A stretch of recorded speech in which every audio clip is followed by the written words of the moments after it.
Okay. So here now we are going to start the next topic continuing with the chapter elasticity of demand, that is the methods of calculating elasticity of demand. Okay.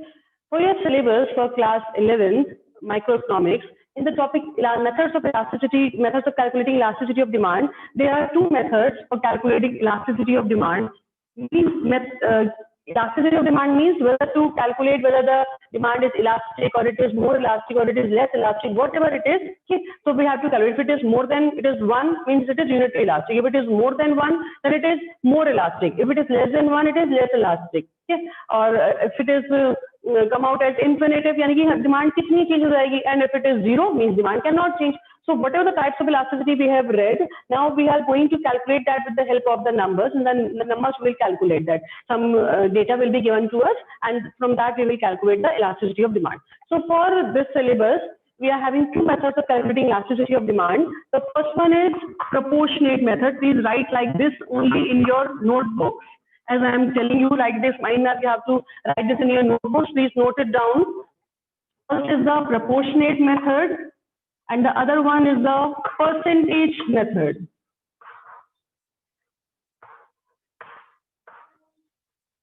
So these are the two methods for calculating elasticity of demand. First of all, we are taking the proportionate method for calculating the elasticity of demand. Other one is percentage method. That one we will discuss afterwards. First of all, we are taking the proportionate method. First, what you will do, you will write the proportionate method, the formula, the components for that, and then you will leave the space in your register. After that, the percentage method will be told after we will solve some of the questions, numericals with the proportionate method. Because it is linked with the both methods, I think both the method I will tell you, you will get confused. You will not be able to solve any of them. Okay. So first of all, you will write the formula for this, and after that you will leave the space for percentage method on the same page only, and you will start the numericals from the next page. Okay, just see this. Elasticity of demand is equal to, the method for calculating is change in demand. Note down this formula, change in demand upon change in price into initial price upon initial demand. This is change in demand upon change in price into initial price upon initial demand. Okay. In short form, we write change in demand as delta Q, because delta means change, and we denote the demand with the capital letter Q. So I am writing just now again with this with the help of the shortcut. This also you have to write. Okay. As I am writing, the same you have to write in your notebook. Okay. Now this is delta Q. Delta Q means change in demand upon delta P, that is change in price, into initial price P upon initial demand Q. Okay. Initial price को हम बोलते हैं P और initial demand को हम बोलते हैं Q. Just listen this.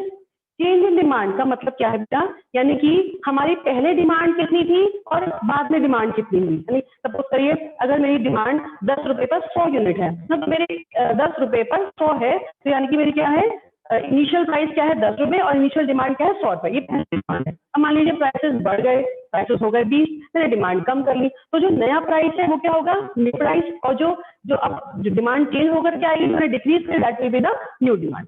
तो अभी डिमांड क्या है और बाद में डिमांड क्या होगी जब प्राइसेस चेंज हुए, ये चीजें हमें यहाँ पर चाहिए। तो डेल्टा क्यू मीन्स डिमांड में कितना चेंज आया, डेल्टा पी मीन्स प्राइस में कितना चेंज आया, मल्टीप्लाई बाय हमारा शुरुआत में प्राइस कितना था अपॉन हमारा शुरुआत में डिमांड कितनी थी। और इस फॉर्मूले से पहले हम एक माइनस का साइन भी लगाते हैं। क्यों माइनस फिक्स करते हैं? क्योंकि हमेशा प्राइस और डिमांड के बीच में क्या होता है, नेगेटिव रिलेशनशिप होता है। इसका तो आंसर हमेशा माइनस में ही आएगा अगर हम ये माइनस नहीं लगाएंगे। तो माइनस के इफेक्ट को खत्म करने के लिए क्या करते हैं हम लोग, हम एक वो लगाते हैं, माइनस का साइन पहले फिक्स कर देते हैं, ताकि जो कोई कुछ ना कुछ माइनस में आएगा ना, एक चीज बढ़ रही है एक चीज घट रही है, कुछ ना कुछ माइनस में आना ही आना है। तो नेगेटिविटी को खत्म करने के लिए हम यहाँ पर पहले एक माइनस का साइन फिक्स कर देते हैं, ताकि ये जो नेगेटिव हमारा आंसर ना आए। अच्छा, अब ये डेल्टा क्यू को आपने कैसे कैलकुलेट करना है? डेल्टा क्यू आपको यहाँ पे लिखिए, यहाँ पर delta Q is equal to Q1 minus Q, यानी कि पहले मैं लिख देती हूँ delta Q is equal to new demand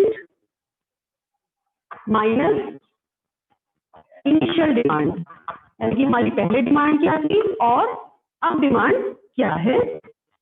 और डेल्टा, और इसको हम क्या लिख सकते हैं शॉर्ट फॉर्म में, Q1 माइनस Q, Q1 यानी कि न्यू डिमांड और Q यानी कि इनिशियल डिमांड। अब दूसरी चीज है डेल्टा P, डेल्टा P आप कैसे निकालेंगे, that is also P1 minus P, please right it, this is price and this is initial price, है ना, लिख देती हूँ this is new price initial price और शॉर्ट फॉर्म में P1 minus P, okay. So you will calculate the initial delta Q and delta P, और ये P क्या है, दिस इज इनिशियल प्राइस जो कि दे रखा है या नहीं दे रखा, that is the other thing, और ये क्या है, initial demand, okay. So please note it down, this is delta Q upon delta P into P upon Q, and this delta Q is calculated as new demand minus initial demand, delta P is calculated as new price minus initial price, and this is initial price and this is initial demand, and in this formula we will get the answer for the elasticity of demand. Please note it down as I have written on the board. Now come to page number 4.10, example number 1. First of all, we will solve the examples over here. Okay. Now see this. For this, we need not to write the questions. Nobody will write the questions in the notebook. Directly, you will solve the answers for the unsolved. But now, first of all, use some of the illustrations. Okay. Now this is example number 1 on page number 4.10. The new books can differ. Solve practicals, example number 1. Just see this, this is given. When price is rupees 10 per unit, demand for the commodity is 100 units. As the price falls to rupees 8, demand expands to rupees 150 units. ठीक है ना? अब यहाँ पे आपने क्या देखना बच्चों, आपने पहले एक शेड्यूल बनाना है यहाँ पर कि जो है अगर प्राइसेस इतना है तो उसमें डिमांड इतनी है, इनिशियल प्राइस क्या है, इनिशियल डिमांड कितनी है, हमारा न्यू प्राइस क्या है, न्यू डिमांड कितनी है, ये हमने एक शेड्यूल बनाना है। Price, demand, new price, new demand, ठीक है। अब देखिए आप, when price is rupees 10 per unit, 10 रुपए पर डिमांड कितनी है हमारी, 100 यूनिट, यानी कि जब प्राइस 10 रुपए थे डिमांड थी 100 यूनिट, मैंने यहाँ लिखा इनिशियल प्राइस 10 रुपए, initial demand 100 unit.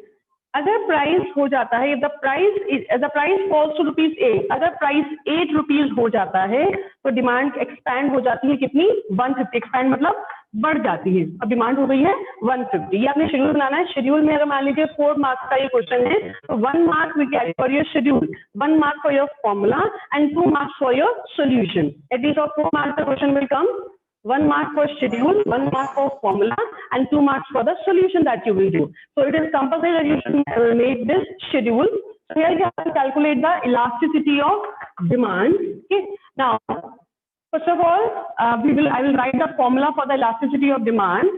Elasticity of demand is equals to, we will prefix the first a minus sign. This is delta Q upon delta P into P upon Q. Okay. Now, first of all, is कितना है delta Q बेटा, Q कैसे निकाल दें delta Q, Q1 minus Q कितना आएगा ये 150 minus 100, that is delta Q is equal to कितना आ गया ये 50। नाउ डेल्टा पी निकालते हैं, P1 माइनस पी कितना है यहाँ पर -2 8 और पी कितना है 10, डेल्टा पी कितना आएगा बच्चों -2, जिसने बोला -2, very good. Now we will apply all this data in this formula. पहले माइनस का साइन हमने यहाँ पे प्रीफिक्स किया, डेल्टा क्यू कितना है बच्चों 50, डेल्टा पी -2, पी कितना है बच्चों 10 और क्यू कितना है 100। सॉल्व करेंगे इसको हम, we're now going to solve it. Let's see this, 50 2s are 100, 2 5s are 10, minus से माइनस कट हो गया, जैसे भी आप चाहे सॉल्व कर सकते हैं इसको। Okay, and now the elasticity of demand will be 5/2, that is 2.5। Okay, In the book, it is given minus 2.5 because they have not prefixed minus sign before the point. They have assumed is that negative is not there. But we are solving as you have done this is math questions you have done in class 10th also. So you should be clear why we have why the minus is coming, why we are removing this. Everything should be clear. So this is all. This is also good. This is also good. This is more correct than this because it is neglecting the minus sign, but you don't have to neglect that minus sign, and the answer will be 2.5. समझ में आया बच्चों?